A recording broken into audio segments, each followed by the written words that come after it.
Hello, ladies and gentlemen. It is your host with the biggest nose, JZ Courtside, coming at y'all today on Monday, February 23rd.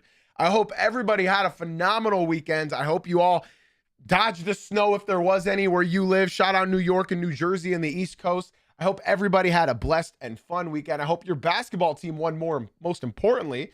And I hope you guys had a safe and just fun overall couple days of our freedom before we get back to work. Some of you guys did work. Bless y'all, man. And I hope you guys got a couple days off coming. Guys, we had a fun weekend of NBA basketball. And today we are going to be doing our winners and losers of the NBA weekend. It's been a couple weeks since we've done this just because we've been busy with the All-Star weekend. I got sick. So this is like the return of winners and losers of the NBA weekend. We honestly haven't done it in a couple weeks. So we're back. We are back. If your team isn't featured as a winner, I'm sorry. Listen, there were like virtually no winners this weekend. The teams that won over the weekend, most of them only played one game. So it was sort of difficult to make the winners. There were more losers, but so like for the winners, we're going to talk the longest on the first two, maybe just the first one. And then we are going to be diving deep into the losers because these are trends that I have noticed for a while. So it's not just losers of the weekend because they are, but it's more so losers of the season. Okay. So again, if your team isn't going to be flexed in the winner, there's not many winners. Okay. It's very difficult to pick teams that just played one game. All right. And then if you did play two games, most of the teams lost the other one. Podcast listeners, be sure to leave a 5-star rating and review. TikTok stream, be sure to keep double tapping that like button. Follow the stream. YouTube, you as well. Twitch, you guys know what y'all got to do, man. Y'all know what you got to do. Okay. Sit back, relax, grab a cup of coffee or an energy drink, and enjoy the show. I would like to also mention that today we are introducing a new segment that we are going to be bringing back in every episode from here on out, and it is called Stud of the Night, where I basically pick my favorite stat line from a player from the games last night. We're going to be doing that in every show. We're going to end every show with a stud of the night, and if there really was no standout single performance, maybe we'll mix it up with a dud of the night. All right. We're going to be ending off every show with that from now on. And eventually I will be adding graphics, but it's a lot of stuff to sort of like do on the fly. But eventually we will be adding graphics of the player with the stats and all the nice stuff. Okay, guys, let's just get right on started with the winners of the weekend. And up first, y'all know I'm very unbiased. Y'all know that. So we're going to go ahead and start off with none other than the New York Knicks. It's time to give them respect. I have been mean to my Knicks fans as of late, but I think it is time to talk about the New York Knicks being the winner of the weekend. It's been a long time since I've said this. The New York Knicks are the number one winner of the weekend, and it's pretty obvious why. They won. First of all, they won both their games over the weekend. They had that huge 18-point comeback against the Houston Rockets in the fourth quarter. On top of that, they also survived against the Bulls last night. Now, if you guys just watched that Bulls game, you would probably assume that I'd call them a loser, okay? But the Bulls looked horrible. The Knicks also looked horrible. But one part of the Knicks that didn't look that bad was Karl Anthony Towns. I'm being told currently by the TikTok saying they lost to Detroit, bruh. That was Thursday, my friend. This is the winners of the weekend. In case you didn't know, Thursday is not a part of the weekend. So the New York Knicks went 2-0 over the weekend. And the large portion, the reason why is because Karl Anthony Towns. Now, I'd like to go through his stat line for y'all in these last two games. Karl Anthony Towns, 2 nights ago on Saturday, in 34 minutes, had 25 points, 7 rebounds, 1 assist, 1 steal, plus 23 on the court, and he shot an efficient 10 for 15 from the field and 3 for 3 from three-point land. And then the Bulls game, 32 minutes, 28 points, 11 rebounds, 4 offensive, 3 steals, 2 assists, plus 13, and 10 for 17 from the field while shooting 5 for 9 from 3. Now, I got to be honest, everybody. I've been preaching this. Karl Anthony Towns has been the main issue of this team. Obviously, OG. Obviously, Mikal. But the thing about this team is actually loved what Shaq said to him a couple nights ago. As we know, Shaq doesn't really watch NBA basketball. He doesn't watch, right? He doesn't know the coaches of teams. He doesn't know what's happening around the NBA. He just talks about what he sees that night, okay? With no information behind it. But I really like that interview. It seems like they're trying a little bit more this year because TNT went down and now everybody's saying that their show still sucks on ESPN. So I feel like they're trying a little bit. I'm not gonna lie. I've been seeing better clips from Charles Barkley and Kenny Smith and Shaq because they know that they're sort of on the hot seat. Everybody seems like they're over those guys, right? But they had a very interesting interview with Cat. Shaq was basically asking him, or he was telling him like, hey, you need to be that guy. In order for this team to win it all, you need to be that guy. You need to be the number 2 guy. Brunson's going to be him. We all know Brunson's going to be solid. Brunson didn't even have a good Brunson had shit games over the weekend, by the way. Brunson had 19 points and shot 7 for 19 from the field and 1 for 6 against the Chicago Bulls. And then against the Rockets, he only had 20 points, minus 10, and he was a 6 for 12 from the field. But they still won because of Karl-Anthony Towns. Now, this is how it should be. Now, in the playoffs, you can't have Brunson have bad games. That's understandable. Your star player needs to be your star player. But your number 2 player, who's making $55 million a year, $60 million next year, also needs to be pulling his weight. And for these last 2 games, yeah, he's had those stupid plays. Yeah, he's had bad defense overall. But Cat, over these last 2 games, hasn't looked like Cat. I'll be honest, even in the Pistons game. This is why you can't box score watch, okay? Because I'm about to bring a point to you. If you looked at the box score of Knicks versus Pistons on Thursday night, you would think Karl-Anthony Towns had a good game. 21 points, 11 rebounds, 4 assists, and he shot 50% from the field. But if you watch the game, you would think that box score is solid. But if you watch the game, you know, wow, Cat was arguably one of the major reasons why we lost that game. Cat was bad. Cat was horrible on defense. Shit, Cat was horrible on offense. He wasn't attacking Dennis Jenkins when he got the switch. He wasn't attacking Duncan Robinson when he got the switch. But when you look at that box score, you think, damn, he had a good game. 21 and 11, that's solid. But we all know who watched that game. He didn't put any effort. He was just shrugging the entire game. That's why you can't box score watch, and you have to watch the games themselves with specific players, okay? Now, my main reason I bring that game up is because in that game against the Pistons, he may not have had a good game, but did you notice something different with their game plan? Shout out Mike Brown because he changed his offensive game plan a little bit. They are trying to go through Cat. They are. For the Pistons game, he kept passing the ball.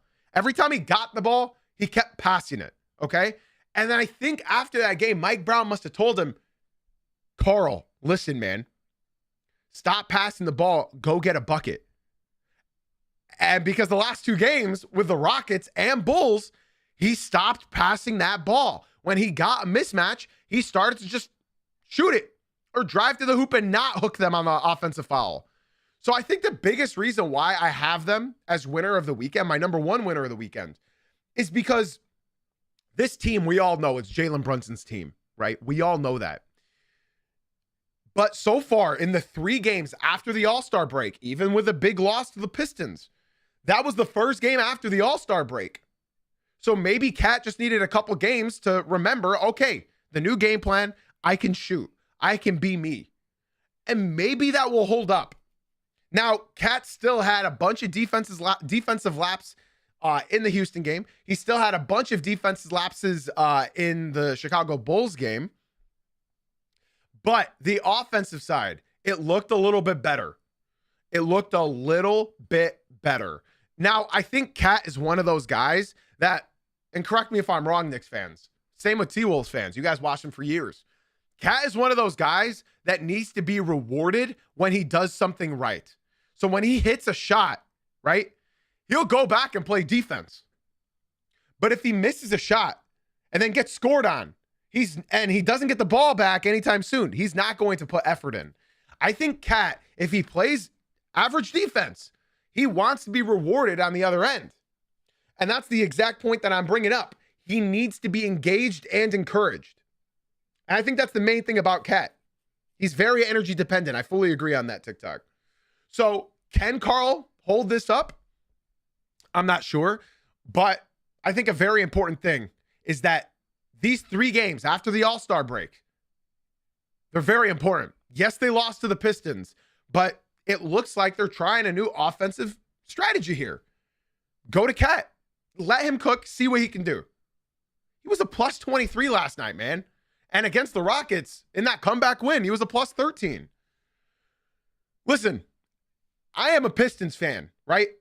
I'm here giving props. I tell you guys a lot. There's only a couple NBA players who I can't stand watching, but there's only one NBA player that I strongly dislike, and that's Karl Anthony Towns. So for me to sit up here and go on an 8-minute rant about giving him his flowers, that's hard for me to do, but that's something that a basketball enjoyer has to do. I want to enjoy basketball thoroughly, and last night I enjoyed watching Karl Anthony Towns. The night before, I enjoyed watching Karl Anthony Towns. You are making $55 million, sir. You need to understand who you are, and your teammates need to understand who you are. I think my viewer Liam in the Twitch stream, I think he just nailed it here. He said Cat and Jose lineups are good for Cat because he becomes the number 1, and I fully agree. I fully agree. Fully agree. I think Jose is going to feed Cat way more than Brunson, and I think in those minutes with Jose, I think you're going to see Cat become way more engaged. Remember, Cat is making $55 million.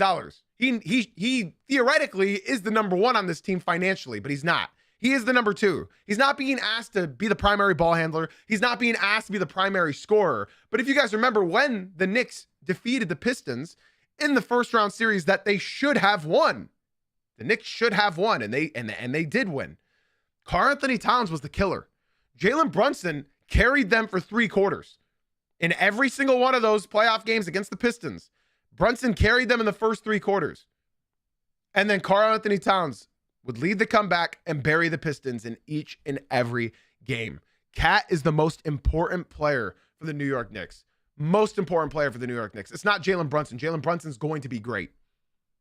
Can Karl Anthony Towns be great alongside him? That's the main question. But for these great 2 games, I got to give the New York Knicks my winner of the weekend, man. They're my number 1 winner of the weekend. Let's move on to my second winner of the weekend. This one's going to be a little bit shorter. One thing I actually do wanted to say, I did want to mention this. Josh Hart, I feel like he's been very passive this year. Knicks fans, can you guys agree with me? I feel like Josh started this year off hot.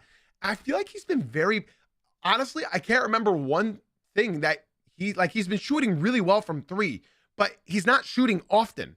I'm very curious, how many 3-pointers has he attempted? It's got to be like 3 a game, right? He's attempting 3.7, and it truthfully doesn't feel like that. He's shooting 40% from 3, yet I feel like he's been very passive. I feel like I see Josh Hart yelling at the refs. I feel like I remember those moments more than anything. And I'm being asked by a Knicks fan in the TikTok, and this is a very valid question. Why would he attempt more? Well, in moments that Jalen Brunson needs help, like a lot, I'm sure Knicks fans always say that Jalen Brunson doesn't get help. If you have a 40% shooter on your wing, don't you think you could use that help? I'm not going to lie. I watch Jalen Brunson a lot. The Knicks are my top 3 most watched teams this year. I think we all agree that Brunson sort of forces this heavy load on himself 95% of the time. Can we all agree on that? I really feel like Brunson sort of shoulders this weight when he really doesn't have to. You have Mikal Bridges. You have OG Anunoby. You have arguably the best supporting cast in the entire NBA. I don't think Brunson needs to carry this load as much as he does. Now, don't pause on that. I genuinely mean that. Jalen Brunson's undisputed, like what, a top 10 player in the NBA right now. But I feel like he carries too much of a load when he's got the best supporting cast. Like, bro, can you guys just imagine for 1 second? Could you imagine Jaylen Brown had this team around him? Could you imagine Cade Cunningham had this team around him? Could you imagine that Luka would suck with this lineup? Could you imagine who else, bro? Kawhi with this lineup? I'm trying to think of point guards. Imagine Shea would be a downgrade. What other? Tyrese Maxey? Again, you need a defensive center. I just feel like Jalen Brunson should not be averaging 6 assists. You have players. Now, I'll admit, OG Anunoby, he's been off since coming back from his injury. Mikal Bridges is scared of contact. I'm not saying that Jalen Brunson needs to give the ball in somebody else's hands, but what I am saying is Jalen Brunson needs to orchestrate this offense better. There's a Knicks fan in the TikTok. Please don't get offended to anything that I'm saying. I'm giving the Knicks their flowers. I'm giving Brunson his flowers. I know your name is Knicks Tape, but please stop getting offended by any of the takes I'm saying, because I promise you, I am a big fan of Jalen Brunson. No matter how many times he kills my team, I'm a major fan of Jalen Brunson. Does he flop? Sure, but he doesn't have a good as whistle as he did last year. I watch almost every single... Okay, I'm being told by this Knicks fan in the TikTok that I don't watch the Knicks fans. Twitch chat, Discord, you guys all know me. I watch almost every single Knicks game. As long as the Pistons and Knicks are playing at the same time, I'm always hopping between each, okay? Yes, I do believe Josh Hart should be getting more shots. I believe OG Anunoby should be getting more shots. I believe Karl-Anthony Towns should be getting more shots. Look what's happening when he is. They just won both these games. And I believe Mikal Bridges should be getting more shots. Genuinely. I think Jalen Brunson carries too much of a load. I think he should be facilitating way more. I think he should be... I mean, you can't tell me Josh Hart shooting 40%. I'll tell you guys this much. If the Pistons had Josh Hart would be putting up 6 threes a night. Plain and simple. 40%. 40%. Plain and simple. I think Brunson, as great as he is during the regular season, get your teammates active more so that you don't have to worry about the playoffs. Plain and simple. Plain and simple. Even my Twitch chat is saying that I do watch all Knicks games. I do. I'm a huge fan, man. I like watching the Knicks, bro. It's good basketball. It's really, really good basketball. Except for last night, horrible game. The last 6 minutes of that Knicks Bulls game was ugly. If you guys watched that game, the Chicago Bulls, I'm going to give them a little bit of grace. They were on an 8-game losing streak. It did turn into a 9-game losing streak. I know that the roster is basically brand new after the trade deadline, but that game was ugly. Again, credit to Karl-Anthony Towns. He won them that game. Jalen Brunson didn't get a single field goal in the fourth quarter last night. Correct me if I'm wrong. Brunson did not score in the fourth quarter. I think he got free throws, but he didn't get a field goal. But yeah, Karl-Anthony Towns won them that game. The Bulls were losing the ball every possession. The Knicks were losing the ball every possession. It was really funny. It was really, really funny. And something that I unfortunately have to defend myself for once. You guys know me. I'm very confident in my like knowledge of basketball. My Twitch chat knows more than everybody. Yeah, Mikal Bridges should not have gone a bang in the regular season against the Chicago Bulls for the record. I actually do have to defend myself. I watch every team. If you guys have a take about any of these teams, I watch every single game. I love this TikTok comment because this is what I'm talking about.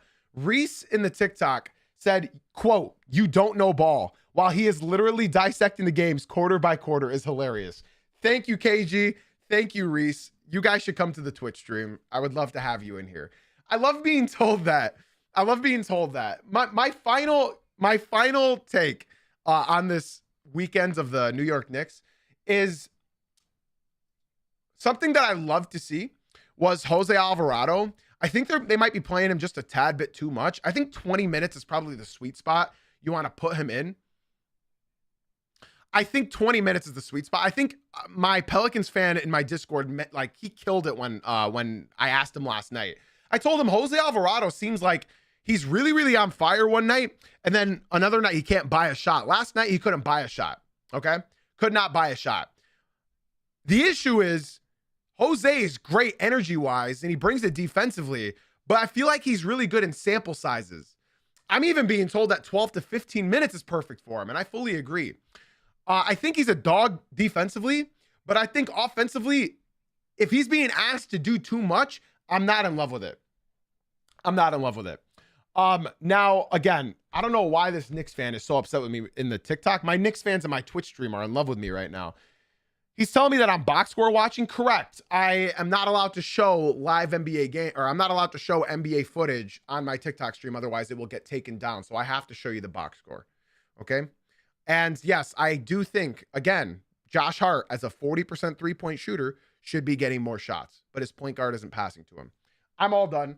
Man, here I am. I really genuinely didn't believe that a Knicks fan in the TikTok would be telling me I don't know ball when I'm I literally picked the Knicks as my number one winner of the weekend. You know what? You know what they say? Like, you can't please everybody. I picked the Knicks as my number one winner of the weekend, and yet TikTok is still upset. A Knicks fan is still upset with me. With that being said, TikTok viewers, if you guys are enjoying the stream, be sure to leave the TikTok. Get away from morons like that guy named Knicks Tape. Dylan, come through to the Twitch stream. We'd love to have you. Get away from the morons like that and come through to the Twitch. We would love to have you in the Twitch stream. Okay, let's move on to my next winner of the weekend, and that's the Oklahoma City Thunder. Now, like I said, this was a very difficult winner of the weekend segment to set up, because most teams, if they played 2 games over the weekend, they lost one and won the other. There weren't many teams that played 2 games over the weekend and won them both. The Thunder did. They played on Friday and Sunday. I'm not going to talk about the Nets game. They beat the Nets. It's the Nets.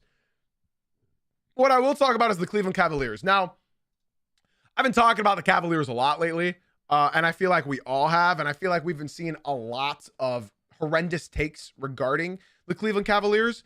I just want everybody to know the Cleveland Cavaliers versed one playoff team in their 7-game winning streak. One. And it was the Denver Nuggets, who were missing 2 starters. Now, I'd like to just show you guys this again. During their winning streak, they defeated the Portland Trailblazers, not a playoff team. They defeated the Clippers, not a playoff team. They defeated the Sacramento Kings, the worst team in the NBA, arguably one of the worst of all time. The Denver Nuggets missing Peyton Watson, Aaron Gordon, and Spencer Jones. That was a good win. I remember that, though. They beat the Washington Wizards, one of the worst teams in the NBA. They beat the Brooklyn Nets, one of the worst teams in the NBA. They beat the Charlotte Hornets. Now, that's a good win. But they were still missing 2 of their starters because of the suspension. And then they ran into their first real playoff team other than the Nuggets, and they lost.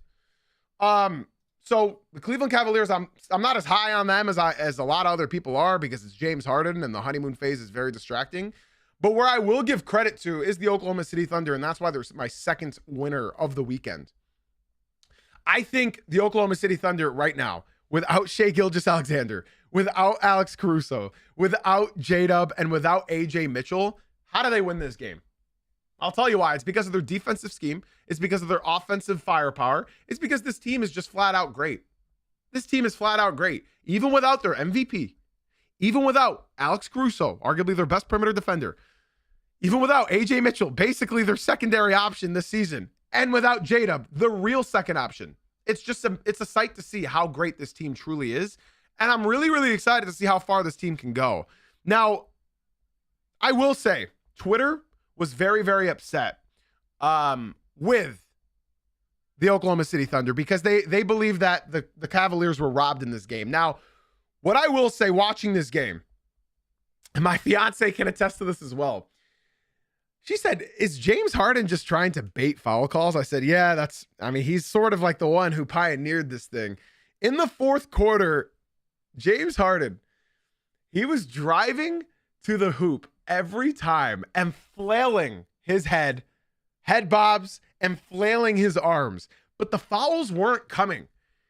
It's like he's in Cleveland now and not really getting the calls that he was getting before.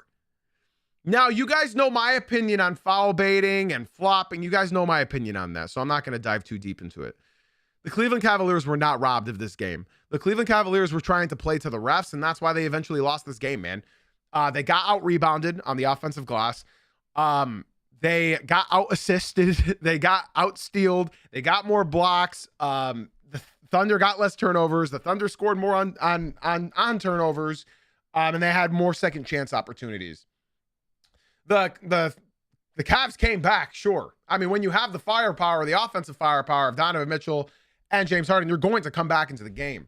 But I'll be honest with everybody, man. Watching this game, it was pretty obvious. It was pretty obvious who was going to win. The Thunder hit 21 threes. They shot 51% from 3, and the Cavs shot 33% from 3, and that's sort of the story of this game. Listen, man, you're losing to a team like this without Shai, without Caruso, without A.J. Mitchell. Play your game. Don't worry about the refs. Plain and simple. Play your game and don't worry about the refs. That's the moral of the story. The Thunder did their thing, man. They obviously won both of their games over the weekend. They beat the Nets and they beat the Cleveland Cavaliers. They're sitting their MVP out. He's getting rest. What I will say, and I've been talking about this a lot.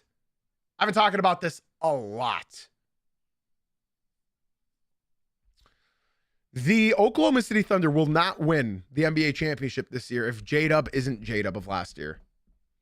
I don't think that's a hot take. I don't think that's being over dramatic. J-Dub was a key component as to them winning last year. And if J-Dub isn't here and he's not averaging his 20-some points a game that he was in the playoffs last year, I don't care how well Chet plays. I don't care how well Shea plays. But if J-Dub isn't here, right? This is the same guy that dropped 40 points in the finals. I'm not even saying, like, bro, if J-Dub comes back and plays how he was this year, they're still not winning at all. J-Dub can come back and play the way he is this year, and they still won't win at all. In fact, I think that's a second-round exit if J-Dub is playing this poorly. He's averaging 17.5 points, 47% from the field, and 31% from three. I believe that 31% is his worst of his career, and I am correct. Yeah, that is, wow, significantly worse. That is 5% worse than his worst shooting season. So this is concerning. This is concerning for Thunder fans. You need that man back. And not just back, I'm saying back from last year. So yes, they're winners of the weekend, but we need to see J-Dub come back, and he needs to play the 15 games like prior to the playoffs. I've been preaching that all season long. He needs at least like 10 or 15 games prior to the playoffs, starting to get warmed up as well. And on top of that, a guy that I've been talking about all season with AJ Mitchell, they haven't had him in a while, right? And this guy is going to be a key X factor in any playoff series that you go into. I don't think the lights will be too bright for him. He's on a team that has all of this championship pedigree. I think having AJ Mitchell as your sixth man is going to just spark plug like crazy come playoff time. I'm really, really excited to watch the Thunder play this year. And it just depends on whether or not J-Dub is in. You know, it's all it does is it just depends on whether or not he's going to be a reason why they can go all the way. Plain and simple. I am going to end the TikTok stream very quickly. Okay. If you guys want to watch more of the stream, we are live on Twitch. I think there's 45 of you guys over there. I'm not reading that chat, so I may as well just end it. If you guys want to get involved with the stream, that's JZ Uncut on Twitch. The link is in my bio, guys. I hope to see you come through. We're expecting a few of you guys to at least come through to the Twitch, guys. That's JZ Uncut on Twitch. Okay. Link in my bio, JZ Uncut on Twitch. Same name.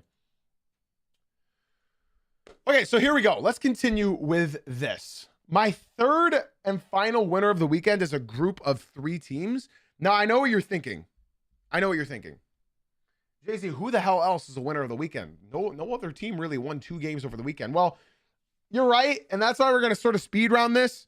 My final winner of the weekend is actually a group of teams, and that is the Boston Celtics, the Detroit Pistons, and the San Antonio Spurs. Now, again, these teams all won 1 game over the weekend, but they also did win their games on Thursday. So I feel like it counts a little bit. The Boston Celtics, huge win last night. Huge, ginormous win last night in Los Angeles against the Lakers. And honestly, I enjoyed this game a lot. My apologies. I was taking a drink. The Boston Celtics are so good, man. They're so good. And, you know, I'm going to save the Lakers talk for my next segment because I'm sure you guys can assume what's going on, right? I will save the rest of this, the Lakers talk, for the next segment. We're not going to talk about that right now, okay? Poe the Panda, big shout out to you for leaving the TikTok and coming through to the Twitch stream. I appreciate you very, very much. Shout out to you for leaving that stream and coming through to the Twitch, man. We're very happy to have you, bro. Thank you for the follow on Twitch. Much love. Let's talk about the Boston Celtics and why they're my next winner of the weekend, okay? Well, it's pretty obvious. They put BTA on the Los Angeles Lakers, and it was led by Peyton Pritchard. Peyton Pritchard. It was led by Peyton Pritchard. I can't exaggerate this enough. Yes, Jaylen Brown had 32 points, but when I tell you Peyton Pritchard won them this game, I mean it when I say it. Peyton Pritchard won them this game. He was unbelievable last night. Guys, I'm not a big advanced stat kind of guy, but 95% true shooting, 30 points, 4 rebounds, 8 assists, plus 21 on the court. And he shot 10 for 14 from the field and 6 for 9 from deep, with 4 for 4 from the free throw line. Jaylen Brown wasn't as efficient. In fact, he was 10 for 28. Not a good game by Jaylen Brown standards, but he hit big shots when they need him. Every time the Lakers got it under 10, Jaylen Brown would hit a 3. Every time they got it within 10, Peyton Pritchard would just nuke something, just break their ankles and just put up a 3. Unfortunately, Peyton Pritchard, fast PP, cannot win 6th Man of the Year anymore. Unfortunately. He has started far too many games this year, so blame Joe Mazzulla for starting him way too much. But at the same time, man, Peyton Pritchard just played a spectacular game last night. Like, nobody else really had a good game per se. It was Peyton Pritchard, Jaylen Brown on offense, and that's really all they needed against this team. And I will talk about why that's all they needed. That's why that's all they needed against the Los Angeles Lakers. But for now, I'm not going to talk about the Los Angeles Lakers. We will talk about them in our next segment, okay? Twizzy, thank you so much for the follow on Twitch. I appreciate you very, very much. Just so everybody knows that comes to the stream, I only respond to like comments that really partake to the conversation that I'm currently having. So if you would like to stick around and ask me that question after the episode, I would appreciate it. Be sure to join the Discord, Poe the Panda and Twizzy Dill. We'd love to have you guys join up. Exclamation point Discord in the Twitch chat. Welcome, welcome, welcome. And we're very happy to have you guys in here. Now, let's continue with this. Let's continue. Our next winner of the weekend is the Pistons. Now, again, like I said, there's not that many teams I could have picked from, so we're just going to speed through this. The Pistons clobbered the Bulls. They did what they're supposed to. It was a real team effort. They got Jalen Duren back from his suspension, and Jalen Duren came back with an emphasis. He had 26 points, 13 rebounds, 2 assists, 1 steal, shot 12 for 20 from the field. And Jalen Duren had a great game, and it was fun. Cade Cunningham dished out 13 assists, 18 points, didn't need much else. B-Ball Paul, crazy game off the bench. It was a fun game to watch. The Pistons really pulled away in the fourth quarter, and then obviously they were still fresh off of their utter domination in New York just 2 nights prior to that when they put BTA in New York. Now, before I move on to the Spurs, again, the Pistons they're doing their thing. They have the second longest win streak in the NBA right now with 5 games in a row, and they are only second to the San Antonio Spurs, who have won, I believe, 8 in a row. 1, 2, 3, 4, 5, 6, 7, 8. 8 games in a row. The San Antonio Spurs, my final winner of the weekend. They went on and just put BTA to the Sacramento Kings. Now, like I said, this is sort of like winners of the last 2 weeks, in a sense, if you really think about it. Because, I mean, I'm not going to talk about them beating the Sacramento Kings. Everybody beats the side. They're on a 16-game losing streak. But, I mean, I'm just continuously impressed by this team. The maturity, the professionalism, the aggression. I am very, very impressed. You know, it wasn't too long ago. It was maybe like a month ago where I was saying the San Antonio Spurs, like, they haven't made the playoffs. You know, at least the Pistons made the playoffs last year, right? At least the Pistons got their experience last year in the playoffs, right? The Spurs didn't. The Spurs didn't get that experience. So I was saying for almost the entire majority of this, like, successful regular season for them, I was saying they need experience. I don't know what teams they can beat. And then I looked at the conference standings. I went ahead and looked at the conference standings. And then I think you guys can remember, Spurs fans, please tell me that you remember this conversation. I started looking at their conference and I was like, wait, actually, maybe I was wrong. Because I was saying that experience is everything. But fortunately for the Spurs, they're such a good team, it sort of trumps the experience level to an extent. Not a crazy extent, but to an extent. Because then when you start looking at the standings, right? Ladies and gentlemen, who do you got? Spurs or Suns? I got the Spurs. Okay? Ladies and gentlemen, who do you got? The Lakers or the Spurs? I got the Spurs. I got the Spurs. Who do you got? The Golden State Warriors or the Spurs? I got the Spurs. Who do you got? The Timberwolves or the Spurs? Now that's where it gets interesting.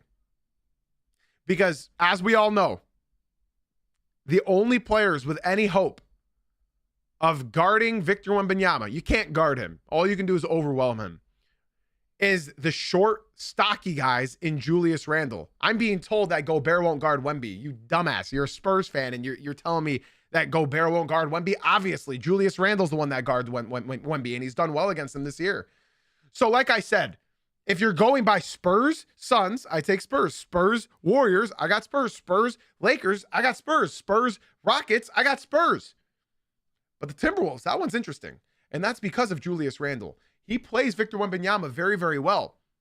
Yes, we know the Minnesota Timberwolves have been asked as of late, and we will be talking about them in the next season. But it should be very, very interesting to see what the Spurs can do. I'm not here saying that the Spurs are favorites, not by any means. But what I am saying is experience isn't everything. It's not everything. And that's where it gets sort of interesting because, like I said, you can credit the Pistons because they got experience. But the Spurs have no experience. And the Spurs are still a really good effing team, man. We also have tonight the Detroit Pistons and the San Antonio Spurs duking it out in Detroit. Now, I know a lot of you guys want my opinion on who's going to win this game. I got the Spurs winning this game. As a Pistons fan, I'm telling you, I have the Spurs winning this game. Main reason being, and I know it's not that crazy to say, a lot of casual fans, I'm already prepared for what the casuals will say when I say this. So just enjoy. Isaiah Stewart is the most important player, other than Cade, against the San Antonio Spurs. In fact, I would go so far as to say Isaiah Stewart is more important than Jalen Duren in a matchup against the San Antonio Spurs. Excuse me. I think we all understand how you can try to guard Victor Wembanyama. Nobody can guard him, okay? But Isaiah Stewart, and you guys can fact check me on this. All the TikTok chat was freaking out when I said this last week. Isaiah Stewart is the number one defender at the rim this year. Not averaging the most blocks. They misconstrued it when I said that. Isaiah Stewart holds opponents to the lowest field goal percentage in the entire NBA. I need you guys to hear that stat one more time. Isaiah Stewart, when somebody attempts a shot on him, he averages the lowest percent made against him in the entire NBA. In an NBA that has Rudy Gobert, in an NBA that has Victor Wembanyama, it is 100,000% a real statistic that you can look up at any point in time. That's a very fun advanced metric. I'm not a big advanced metric guy, but Isaiah Stewart holds opponents to the lowest field goal percentage around the rim in the entire NBA.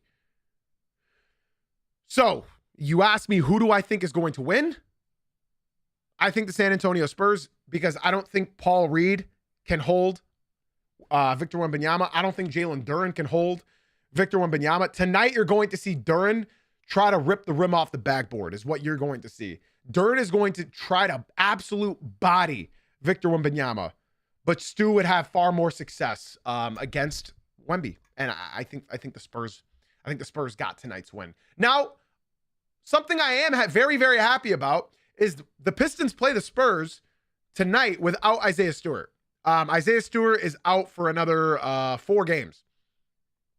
And funny enough, in case you guys don't know, the Pistons have the second hardest strength of schedule for the remaining of the year. The Pistons have the second hardest schedule for the rest of the season.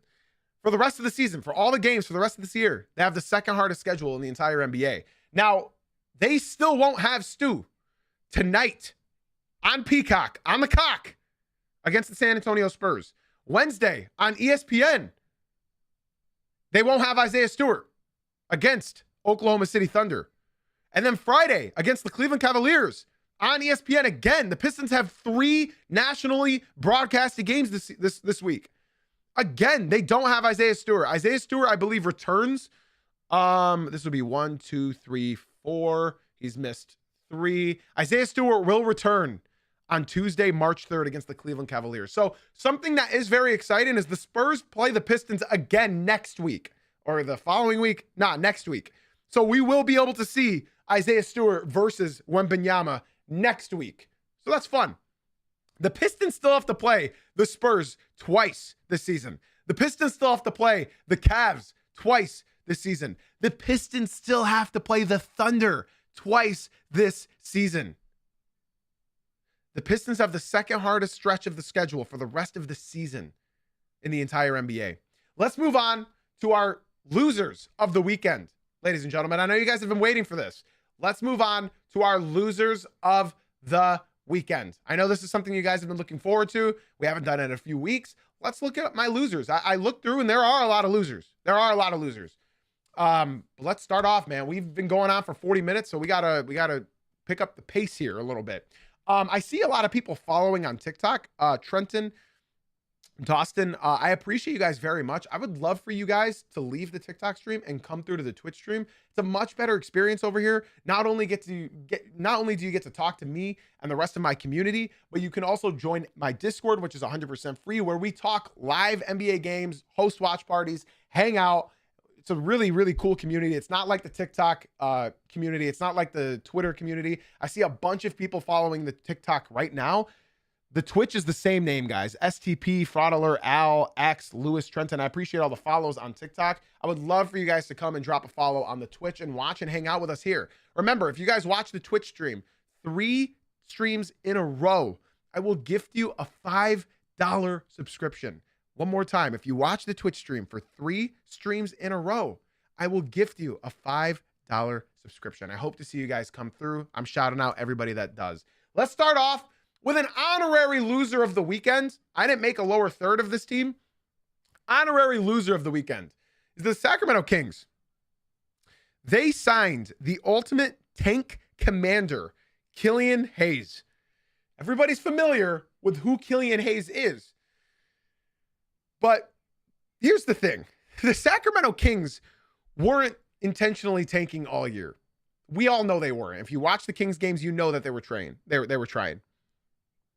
They just signed the ultimate tank commander, Killian Hayes, to a 10-day contract.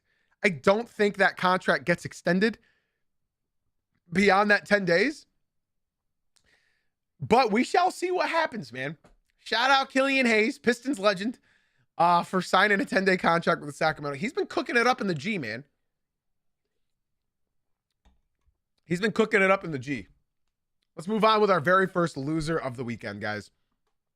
That's the Los Angeles Lakers. How many L's are in those words? 3? How many L's?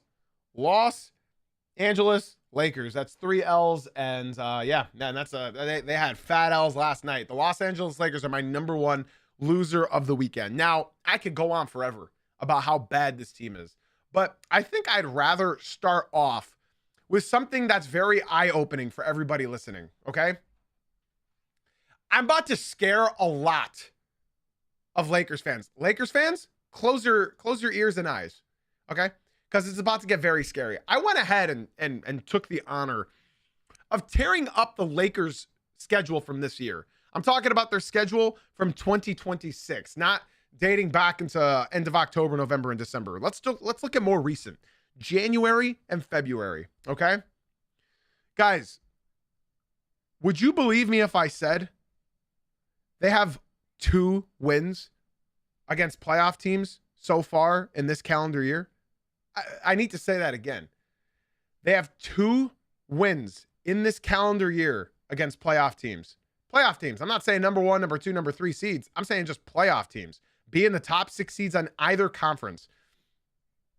The Los Angeles Lakers have 2 wins against playoff teams this year. Do you guys know who those 2 teams are? Do you guys know? They're not elite teams. In fact, they're the Toronto Raptors and they're the Philadelphia 76ers. Those are the 2 wins that they have against playoff teams in this calendar year. Now, I can't reiterate this enough. In case you guys don't know, since the year 2000, the Los Angeles Lakers and Boston Celtics were given the most difficult schedules for the remaining regular season because the NFL ends, and after the Super Bowl, the Lakers get more watch time. So they put them on more nationally broadcasted games, and they put them against tougher opponents. Now, I'm going to repeat myself one more time. The Los Angeles Lakers this calendar year have 2 wins against playoff teams, and it's the Philadelphia 76ers and it's the Toronto Raptors, the 5th and 6th seeds of the East. I'd like to give a special shout out to JDM Love. Thank you so much for the follow on Twitch, my boy. I really, really appreciate you, bro. Make sure you join the Discord as well. Thank you for the follow on Twitch.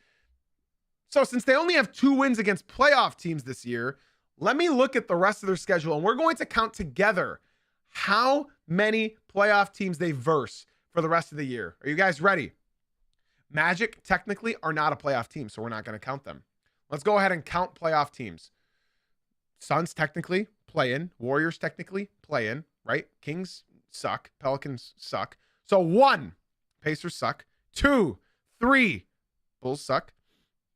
4, 5, 6. Nope. 7. Nope. 8, 9. Nope. 10. Nope. Nope. So 10 out of their final 20 some games are against playoff teams. See, now here's the issue. A lot of these teams were supposed to be playoff teams. The Mavericks were supposed to be a playoff team. The Clippers were supposed to be a playoff team. The Magic were supposed to be a playoff team. The Suns were a playoff team for the majority of the year. The Warriors were supposed to be a playoff team. So a lot of these teams you can look at and you're like, damn, like that wasn't that many playoff teams. But most of these teams should have been playoff teams. The Heat, obviously, we know they suck. So at this point in time, I'm being told by TikTok that they're going to win 7 out of those 10 matchups against playoff teams. Now that just doesn't fit their mold because they have only 2 wins against playoff teams in this calendar year. So if you believe they're going to win 7 out of those 10 games, they only have 2 wins out of those playoff teams. So that's where it gets very confusing. I'd like to give special shout outs to JDM Love and Bryworld for leaving the TikTok stream and coming through to the Twitch stream. I appreciate you guys very, very much, man. Welcome. Be sure to join the Discord, !Discord in the chat. We'd love to have you come through. I appreciate you guys hanging out in the TikTok, but leaving to the Twitch stream. I appreciate you guys very, very much, man. The Twitch stream is the best place to watch these podcasts, and I appreciate it very, very much. Welcome, guys. So, yeah, man, I got to be honest with everybody. The Lakers have not looked good. I got to be honest, man. DeAndre Ayton has looked horrible this year. They took the flyer on him, and maybe, damn, I mean, he's not good. He's not good. DeAndre Ayton is just not good. He's not good. He's not good. Now, Austin Reeves. I'd like to talk about Austin Reeves real quick. Is it just me? Or is this like the fakest all-star campaign that we've ever seen in my entire life? Bro, I was being told that Austin Reeves was going to be an undisputed all-star. Now, obviously, he got hurt. But can we just look at man's stats real quick? He's averaging 25 points per game. I just think this is so fake. I think he took advantage. I think this is such a small sample size. How many games has he played this year? He has played 30 games this year. 30 out of their, 60? So almost half of the games they've played this year. And in half of those, they didn't have LeBron because he was out due to his sciatica. Remember when we said at the beginning of the season that Austin Reeves is one of the best third options in the NBA? You know what changed? He's now the second option, and he's not a second option. He's not a second option at all. That's why he's been underperforming as of late. He's not a second option. That's what changed. He was one of the best third options in the NBA. But if you're being honest with me and we're having a civilized discussion, if we're having a good conversation to ourselves about basketball, if you were to ask me, who would you rather have? Austin Reeves as your third option or Derek White as your third option? I'm not thinking. That's not a question. I'm not thinking about who I'm taking. I think it's pretty obvious who I'm taking. I'm taking the guy who plays defense. I'm talking about the best shot blocking guard in the NBA. I'm talking about the guy that as a third option can average almost 20 points a game on over 40% shooting. I'm taking Derek White every day of the week. And that's not a debate. It's so funny because my Twitch chat is saying Derek White. My TikTok is saying Austin Reeves. And that shows you the level of brain cells of each stream right there. You want to know about if somebody knows about basketball? Ask them, would you rather have Austin Reeves as your third option or would you rather have Derek White? And I think it's a pretty obvious telltale sign about what I'm saying. I think what I'm saying right now is completely valid. Let's look at Derek White as a third option last year. Last year, Derek White averaged 16.5 points, 5 rebounds, 5 assists, 1 steal, 1 block, 44% from the field, and 39% from 3. 83% from the free throw line as well. Now let's look at Austin Reeves as a third option. 20 points per game, so more points. Same rebounds, more assists, 5.8 assists. Same steals, less blocks. Way more shot attempts, averaging 37% from the field and 37% from the three-point line. So my point being, on a team that has won a championship, right? As a team that won a championship with Derek White as their third option, I think this is pretty telling. I'm not excluding championship experience whatsoever as well. I'm telling you, if I was building a team, hell, let's just say my team. Let's look at the Detroit Pistons. You add Derek White to that team. Are they not like undisputed favorites at that point? You have Cade Cunningham, Duncan Robinson. You put Derek White at the 3, Asar Thompson at the 4, and Jalen Duren at the 5. And then off the bench, you have Danis Jenkins. You have I guess who else would you want at the 2? I guess it's very confusing. Ron Holland, right? Karis LeVert, Paul Reed, Isaiah Stewart. I mean, that is just undisputed. Oh my God. You add Austin Reeves to that team. Here's the thing. You cannot win a championship with a backcourt of Luka Doncic and Austin Reeves. You simply cannot. Now, I would like to emphasize this thought process even further without sounding like a hater, of course. With a backcourt of Austin Reeves and Luka Doncic, you have virtually no defense. And then you also have DeAndre Ayton protecting the rim and LeBron James, who doesn't help on defense. So you are looking at this lineup as a team, and you're telling me you're rolling out a backcourt of Luka Doncic and Austin Reeves, and then your bench is Luke Kennard and Jake LaRavia? I'm being told by TikTok, once again, you just don't know ball. I'm pretty confident I do, because the Los Angeles Lakers have the 3rd worst defense in the entire NBA. The Los Angeles Lakers grabbed the 2nd least rebounds in the entire NBA. The Los Angeles Lakers are the 9th most selfish team on offense in the entire NBA. The Los Angeles Lakers are a bottom half team in the NBA at getting steals. The Los Angeles Lakers are the 2nd worst team at getting blocked shots. The Los Angeles Lakers are a bottom half team of making field goals. The Los Angeles Lakers are the 2nd worst team at attempting field goals. The Los Angeles Lakers are the 7th worst three-point shooting team in the NBA. So I'm pretty confident with everything I've said. The Los Angeles Lakers are the worst team in the NBA. A man named Sean in the TikTok said, man, I'm going to just leave this here. When we holding up that ring, I don't want to hear none. Are you talking about winning a ring this year, Sean? Hold on. We got to figure out 9th and least assist. We got to figure out, does Sean mean this year when they're holding up a ring? Does he mean this year? I'm very curious. He said, yes, this year. Sir, in the playoffs, you guys would be up against the San Antonio Spurs right now. Or sorry, no, you guys would be against the Denver Nuggets, who, correct me if I'm wrong. Oh, no. You guys would be versing the Rockets. Yeah, give me the Rockets every day of the week. Bro, are we serious? The Lakers winning a championship this year? Do you understand? Here, actually, I'm going to point out a very funny statistic. The last time a bottom 5 team in the NBA has won a championship. Oh, wait, sorry. It's never happened before. Oh, whoops. So, for any Lakers fan that has any belief of winning anything this year, there has never been a team with a bottom 5 defense to ever win a championship. Ever. Since conception. Since the NBA started, a bottom 5 defensive team in the NBA has never won a championship. The Lakers are the 25th best defense in the NBA, meaning they are the 5th worst defense. I'm being asked, Austin Reeves or Con Knips? Are you talking about this year? This year? Are you talking rookie year? The fact that I have to think about that is depressing for Lakers fans. The fact that I have to think about that is depressing. And now I'm being told by the TikTok it's going to be Cavs Thunder in the finals. The Cavs got so much hype after beating the worst teams in the NBA, bro. They faced one playoff team and they lost. They beat the Hornets, play-in team. The Nets were one of the worst teams in the league. The Wizards, worst team in the league. The Nuggets without 3 starters. The Kings, the worst team in the NBA. The Clippers, play-in team. The Trailblazers, I think they're still clinging to the play-in. So yeah, you enjoy your wins against the bottom feeders.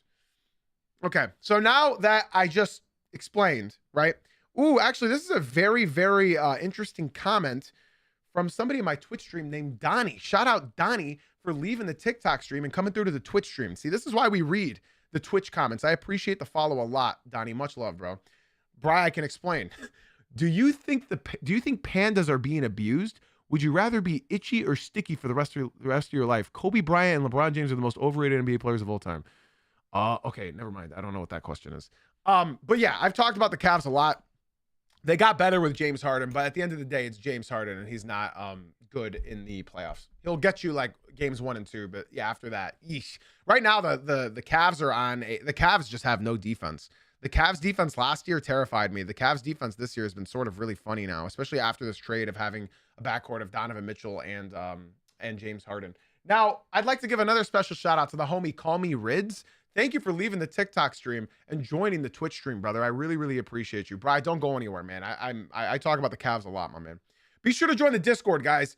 Be sure, if you are in the Twitch stream, to join the Discord. Okay, that's priority numero uno. I've talked enough about the Lakers, but they're the 5th worst defense in the entire NBA. They're not winning the championship. I don't know what Lakers fans, I don't know what delusional Lakers fans, that guy named Sean in the TikTok stream disappeared after he said that the Lakers are going to win it all this year and that he's going to come back and laugh when he's holding a ring. The issue is, as soon as I told him the bottom 5 defense team has never won a championship before, he ran. He just left. He just left. Fraud alert. I told you to come through to the Twitch stream, my boy.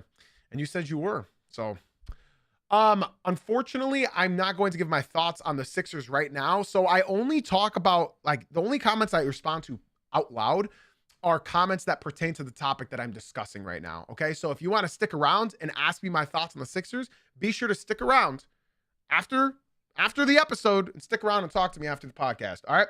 So let's continue. My second loser of the weekend is the Denver Nuggets, man. The Denver Nuggets are my second loser of the weekend. Listen, I picked the Nuggets to win it all this year. At the start of this year, I picked the Denver Nuggets. I said the Denver Nuggets will be winning it all this year.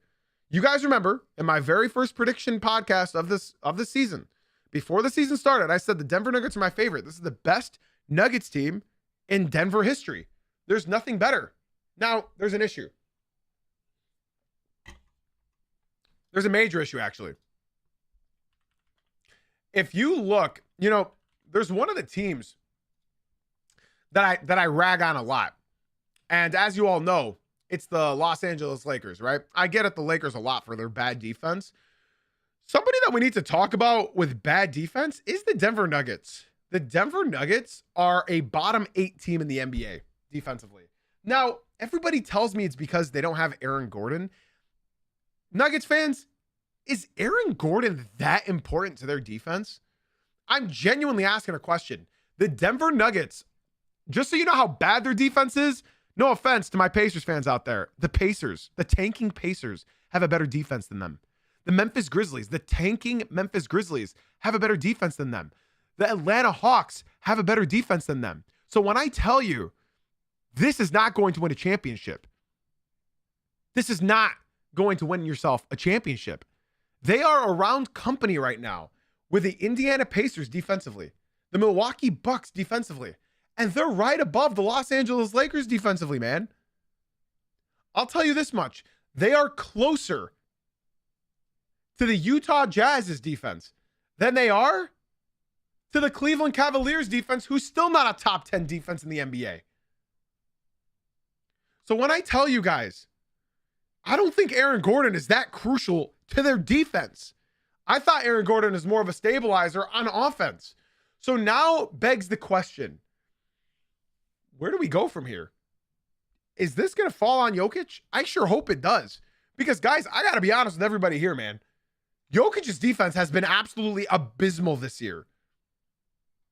Absolutely abysmal. Now, I know he's recovering. I know he came back from the injury, right? His first ever really serious injury in his career. But there's no reason this team's defense is that bad. It's just Jokic. It's just Jokic. Like, I watched, hear me out, y'all. I watched just a couple weeks ago. I watched the Pistons. Specifically Jalen Duren, just baby baby Nikola Jokic. Hell, I'll even go so far as Isaiah Stewart on Jokic. I was confident as hell. I'll be honest, y'all. I think my opinion has changed on the Denver Nuggets. I'll wait until they get Aaron Gordon back. But I'm ready. I'm almost there to make a verdict. They're dropping, ladies and gents. The Houston Rockets are half a game behind them in the standings. Half a game. Bro, the Denver Nuggets were the second seed for so long, and then they got passed up by the Spurs. Remember Phil Jackson's take on contenders win 40 games before they reach 20 losses. Well, according to Phil Jackson's fact, the Nuggets are not contenders. They're 36-22. That record is bad. The Denver Nuggets have the same record as the Cleveland Cavaliers. I'll tell you the main reason why I'm not worried about it. If you look at the past few seasons of the Denver Nuggets, they really only get about 50 wins per regular season. Like, can somebody tell me? I mean, you don't need to tell me, but the Denver Nuggets, was their highest win total with Jokic, was it like 53 games? I feel like it might be like 53 games. I could be wrong. I'm checking Basketball Reference right now. So when I tell you not to worry, I'm trying to tell y'all not to worry. Let's see. With Jokic, 50 wins last year, 57 the year before. 57 is their most wins with Jokic. That's not that bad. That's not that bad. And of course, this is Jokic's first ever time missing this long of a season. The scary thing is they were not better. They had a better record without Jokic than they do currently with Jokic. And that's the issue. That's the issue right now. They, in the time frame that Jokic has come back versus the time frame that Jokic missed, they had a better record without Jokic than they do with Jokic. Now that's not that small of a sample size. They need to get healthy. They absolutely need to get healthy. They were my pick at the start of the season. They were still my pick at the start of the season to win it all. I'm not going to change my pick yet. It's not too late for me to hold out hope for the Denver Nuggets. I'm not going to switch yet. They just have not been impressive. They've not been impressive. Last night, they choked against the Golden State Warriors, so that's why they're my loser of the weekend. They got outscored 33-16 in the fourth quarter.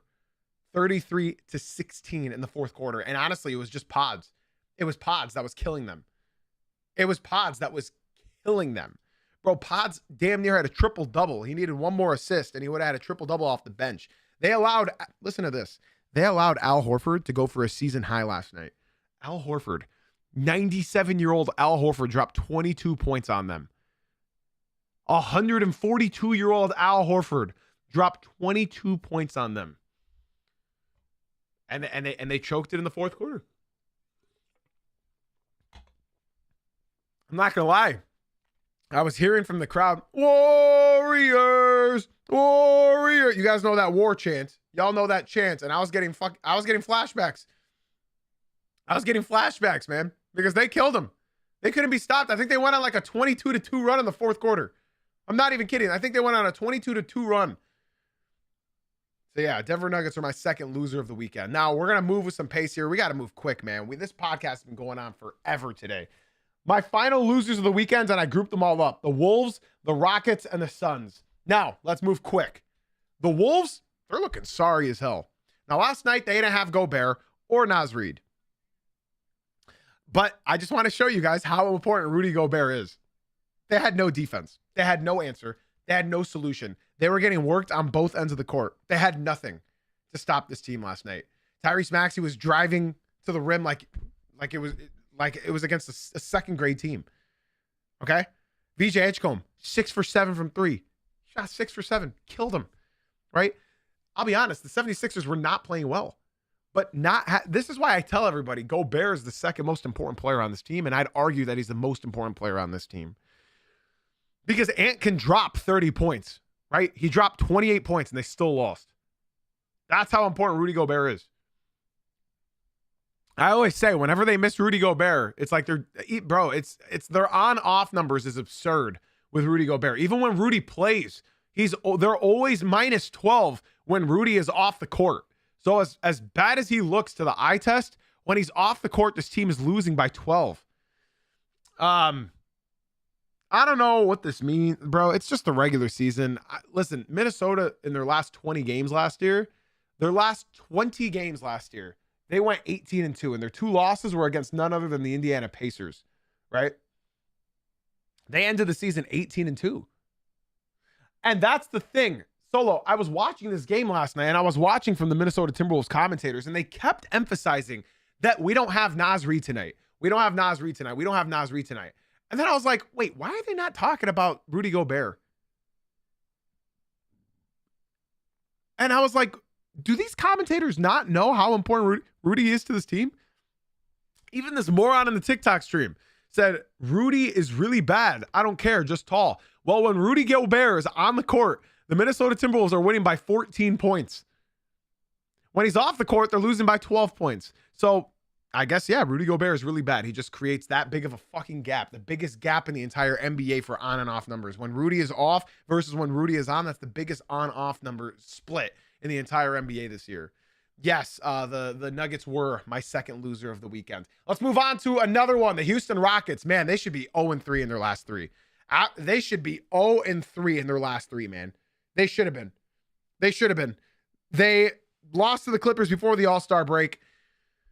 They should have lost to the Charlotte Hornets, but Kevin Durant saved them. Their whole offensive scheme is 37-year-old Kevin Durant. Can you save us?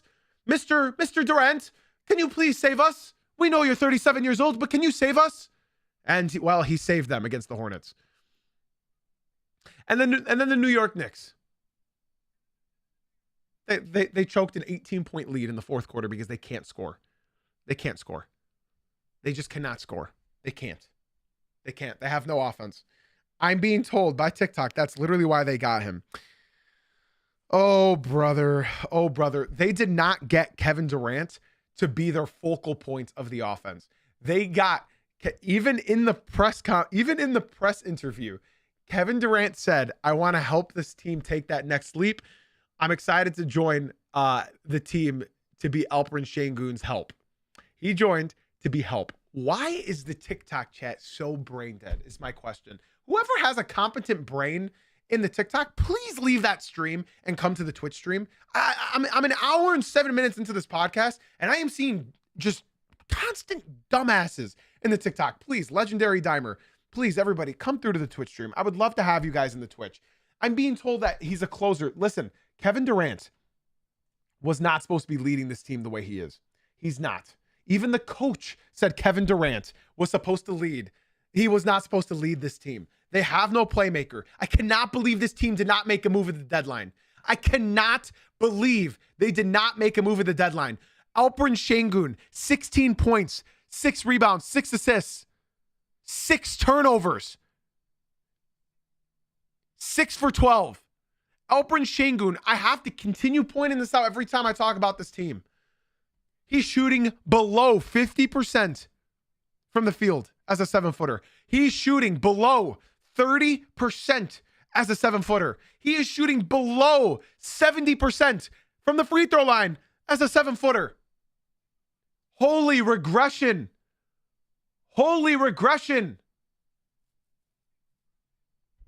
And I don't know if you guys have noticed, but Amen Thompson has been horrible on offense for the last 2 months. You know why? Because Ime Udoka is not running him the way he's supposed to be running him. I understand he can't shoot, so play him off ball. But who's going to dribble the ball on ball? Well, you have Reed Shepherd. You have Aaron Holiday. Just have somebody dribble the ball and use him in screen and roll, pick and roll, off ball, on ball action. Play Reed Shepherd, man. Why is he playing 21 minutes? Bro, I know Reed Shepherd is mid. I know he's mid, but at least he's a good ball handler. Run Reed Shepherd with the fucking point guard and let Amen play off ball. I'm being told that Amen just clogs the floor now. He's clogging the floor because his coach does not understand why do the Pistons use Asar Thompson so well? It's because when nobody's guarding Asar, all Asar does is either sit in the dunker spot or sit in the corner. That's not what they're supposed to do. They're supposed to get him involved on pick and roll, on ball and off ball action. When you utilize non-shooters in off ball and on ball pick and roll action, it enables the players to get loose and free on offense. If nobody's guarding Amen, Amen come set the Set the fucking screen, bro. Draymond Green, we live in a world where Draymond Green has 4 championship rings. The formula is in front of you, JB Bickerstaff and Ime Udoka.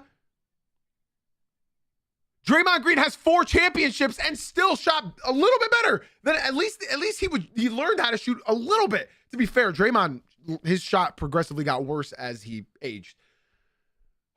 Checks, thank you for the follow on Twitch. I appreciate you very, very much. KG, you got to get your ass in the Twitch stream, bro. Fuck out of here, bro. What are you doing? Checks, thank you for the follow on Twitch, man. I appreciate you very, very much. Yeah, see, now I'm being told who's getting him the ball, and you're absolutely right. You're absolutely right. This is why it's the Houston Rockets. I'm flabbergasted that they did not get another ball handler. I'm flabbergasted. I am led astray. They ran amok. I'm flabbergasted. I cannot believe that this team didn't go get a primary ball handler. I can't believe it. I truthfully can't. I can't believe it. I can't believe it at all. I can't believe it. I can't believe it. They just wasted a year of Kevin Durant. Congrats. Just wasted a year. I know Fred got hurt, but this was your opportunity, KG. This was your opportunity to go get a point guard, man. This was your opportunity to go. Kobe White went for what? 2 second round picks, bro? I can't believe it. I can't believe it. And now my final loser of the weekend would be the Phoenix Suns. And I know what everybody's thinking. Jay-Z, how are they your loser of the weekend? Listen, they beat the Orlando Magic in double overtime with Jalen Green's heave from the corner. That very well could have been a loss. They were only in that position because Jalen Green shot 6 for 26, 2 for 11 from deep. He was literally 1 for 10 from 3 when he attempted that shot to win the game. But he hit it.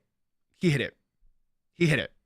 Now, I'm not going to be hard on Jalen Green. I'm not going to be hard on him. But I'm guaranteeing that Jalen Green's going to have a big March. I think Jalen Green's going to have a massive March, and it's going to scam a lot of people yet again. It scammed him into getting a contract with the Houston Rockets, and it's going to scam Suns fans into thinking that Jalen Green's going to be a contributing factor to their team. Have you guys ever heard the term Mickey Mouse March? Have you guys ever heard that? Mickey Mouse March. March has been known as the month of Mickey Mouse for the last 20 years in the NBA. Ever since load management became a thing, Mickey Mouse March has always been, it's been very consistent where subpar NBA players start going ballistic. They start playing out of their damn minds. Look at Josh Giddey. Look at Josh Giddey last year. Josh Giddey was averaging a fucking 25-point triple-double all of March last year. He's not doing that now. Look at the Giddler. Yeah, man. The players who are below average have a phenomenal March. Now, why? Why does that happen? Now, it's a combination of multiple things. It's because contracts. Obviously, they're up for contracts. But the main thing is that most teams are sitting out their best players. That's typically the reason why. That's why Linsanity happened. That's why a lot of these things happen. That's why Quentin Grimes, absolutely. That's why it's normally their teams that they're up against are sitting out their best players, or the teams that they play, or the teams that are playing are sitting out their best players. So teams like the Hornets, correct. The teams like the Suns, these teams should have an unbelievable March. But remember, it's called Mickey Mouse March for a reason. You're going to hear about some random guy exploding. I'm maybe, what's his name? The guy's name on the Spurs, the two-way contract guy. What's his name? Something. He's got a 3-namer. I know his last name is Garcia. I have a feeling that guy's going to be going crazy. I can't remember his name for the life of me, but I know his name is Garcia. It's David Jones Garcia. I wouldn't be surprised if this guy gets minutes. And he's averaging 3 points a game, 52% from the field, and 60% from 3. I remember the one game he had this year. That might have been the only game he played where he dropped like fucking 15. Like this guy was going crazy. So just expect you're going to see a lot of standout performances this March. Just don't get fooled, okay? Miami is definitely going to do it as well. You're going to see Miami just go. You're going to see Norman Powell averaging like 35 points in March. Just remember, it's Mickey Mouse March, okay?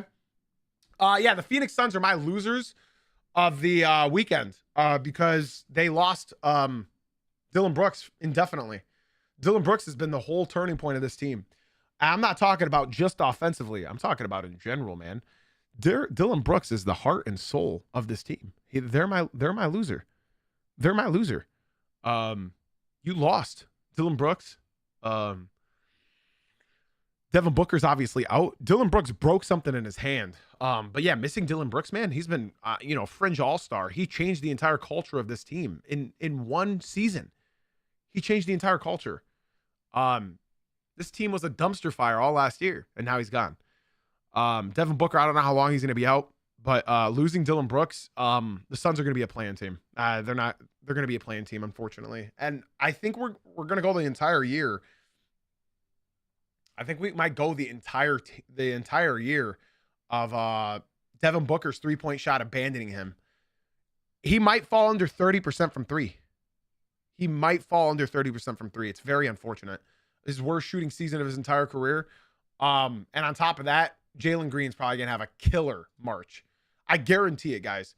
Jalen Green has been horrible so far in these couple games. 13 points, 6 for 16. And then 6 for 26, but he hit the game winner against Orlando.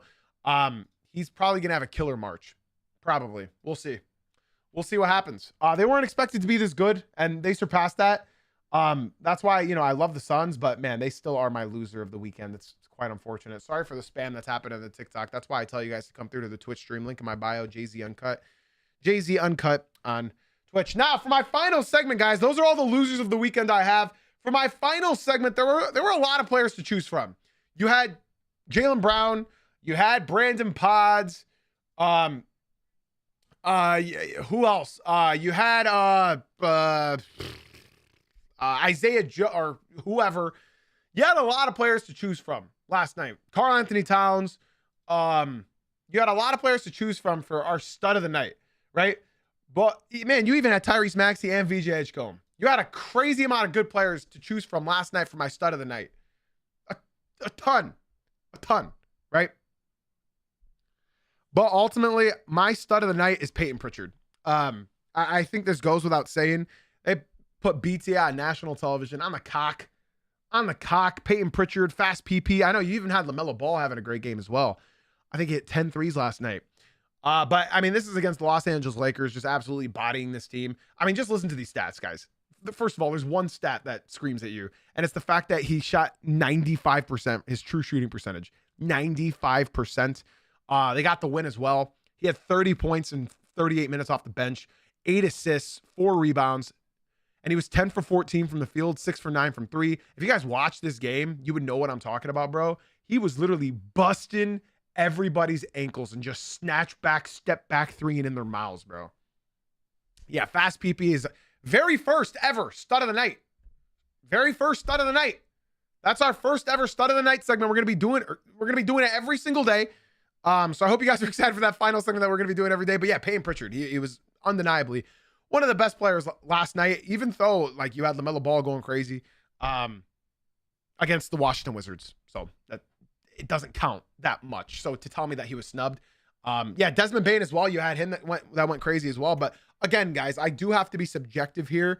When you do it against dog shit teams, I'm not really going to hype it up as much as you want, But yeah, fast PP went crazy last night. He went unbelievable.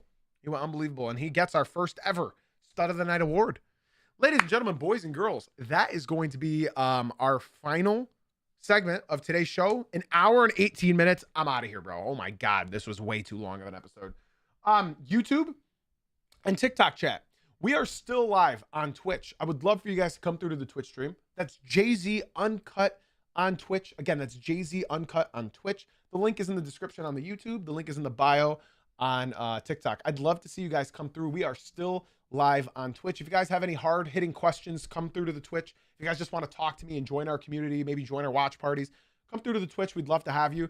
NBA Fanatic, you've been watching me for 30 minutes and you've been hating me for 50 minutes and you've been hating me for the entire time. I'd like to give a shout out to you because hate watching is just as good as love watching, and I appreciate you. I hope to see you guys come through to the Twitch stream. The link is in my bio.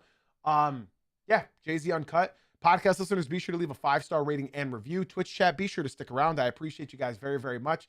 I think I still win no matter what because there's members in the TikTok chat who watched me for 1 hour and they're telling me he just yaps, he doesn't know shit, but you watched me for 1 hour. So at the end of the day, I thank you and I appreciate you. And no matter what, every second that you watch or listen to me, I win.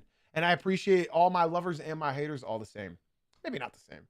But I love you guys. I got nothing left to say except for thank you for being here. Thank you for being you. And as always, guys, I'll catch y'all tomorrow morning at 9 a.m. Eastern for our daily show. Go Pistons, baby. Love y'all. Twitch chat, stick around.